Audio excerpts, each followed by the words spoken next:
টাকার গুরুত্ব তখনই বোঝা যায় যখন আপনার আদরের সন্তান দোকানে দাঁড়িয়ে একটা খেলনা পছন্দ করে, কিন্তু সেটা আপনি কিনে দিতে ব্যর্থ হন।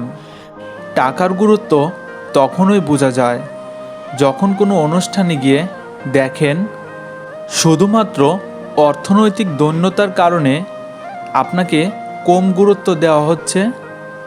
টাকার গুরুত্ব তখনই বোঝা যায় যখন শ্বশুরবাড়ি গিয়ে বুঝতে পারেন আপনার তুলনায় অন্য জামাইকে বেশি আদর আপ্যায়ন করা হচ্ছে, কারণ সে ধনী।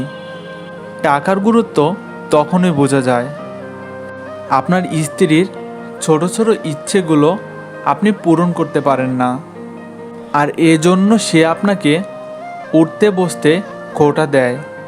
পরিবার নিয়ে রেস্টুরেন্টে খেতে গেলে বিল দেওয়ার সময় বুঝতে পারবেন টাকা কতটা জরুরি। যখন আপনার কাছে টাকা নেই বলে বন্ধুরাও আপনাকে মূল্যায়ন করে না, তখন উপলব্ধি করবেন কেন টাকা দরকার। যখন দেখবেন আপনার টাকা নাই বিধায় আত্মীয় স্বজন আপনার সাথে দূরত্ব বজায় রেখে চলে, তখন স্পষ্ট হবে টাকার মূল্য।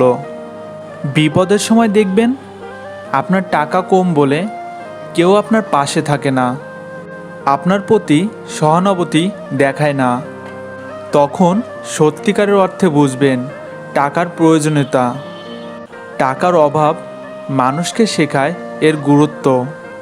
তাই নিজের অবস্থান শক্তিশালী করতে হলে টাকা কামাই করতে শিখুন, কারণ জীবনের 80% সমস্যার সমাধান টাকা দিয়েই সম্ভব।